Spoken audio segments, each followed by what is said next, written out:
Ciao, oggi ti propongo gli gnocchi alla romana con la zucca. Sono degli gnocchi davvero deliziosi dal sapore delicato. Trovi gli ingredienti come sempre nell'info box sotto il video e nel blog.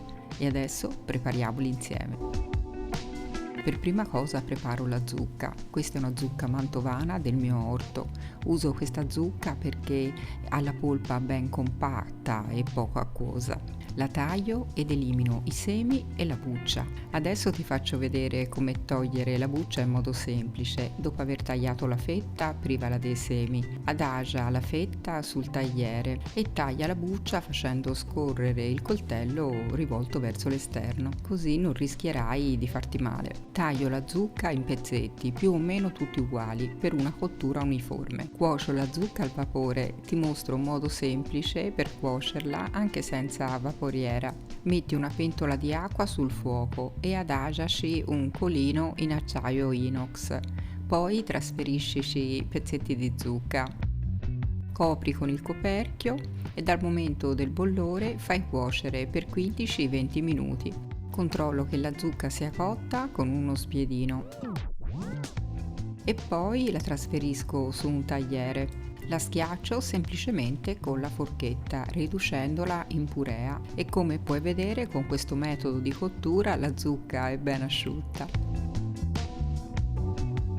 Preparo l'impasto degli gnocchi, metto il latte in una pentola, aggiungo il sale e poi ci grattuso abbondante noce moscata. Porto la pentola sul fuoco e aspetto che sfiori il bollore.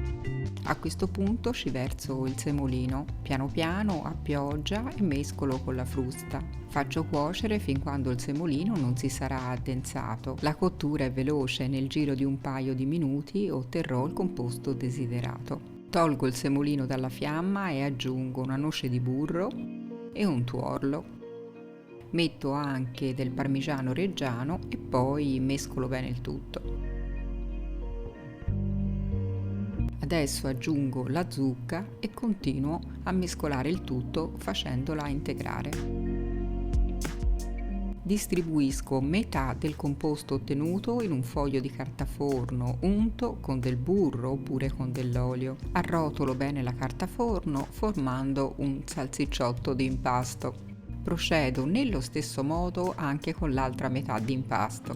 Trovo che sia il sistema più pratico e semplice per realizzare gli gnocchi alla romana. Ad ogni modo puoi anche distribuire il composto all'interno di una teglia, unta sempre con dell'olio, livellarlo allo spessore di 1,5 cm e poi farlo freddare. In seguito coppare i dischi con un coppapasta del diametro di circa 5-6 cm. I salsicciotti d'impasto sono pronti, li sistemo su un vassoio e li metto in frigorifero perlomeno per mezz'ora. Trascorso il tempo di riposo, ungo una pirofila con del burro. Tolgo l'impasto dal frigorifero ed inizio a tagliare gli gnocchi dello spessore di 1 cm, 1,5 cm.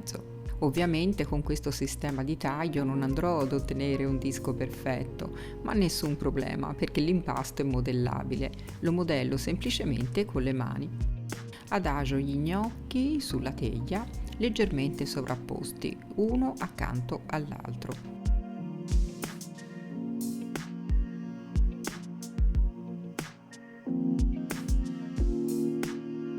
Adesso posso condirli, ci metto del burro a fiocchetti sulla superficie. Preferisco metterlo a fiocchetti perché si andrà a fondere piano piano sullo gnocco.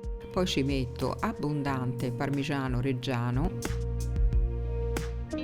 e in seguito anche del pecorino romano per dargli quel sapore più deciso. Ci adagio delle foglie di salvia e posso infornare nel forno già caldo, statico, a 200 gradi per 20 minuti.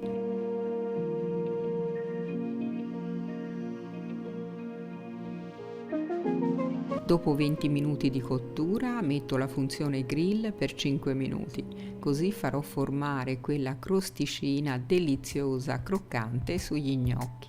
Ed ecco gli gnocchi alla romana con la zucca pronti. Il sapore di questi gnocchi è davvero delicato, delizioso. Provali e fammi sapere. Spero che la ricetta ti sia piaciuta, un abbraccio, a presto!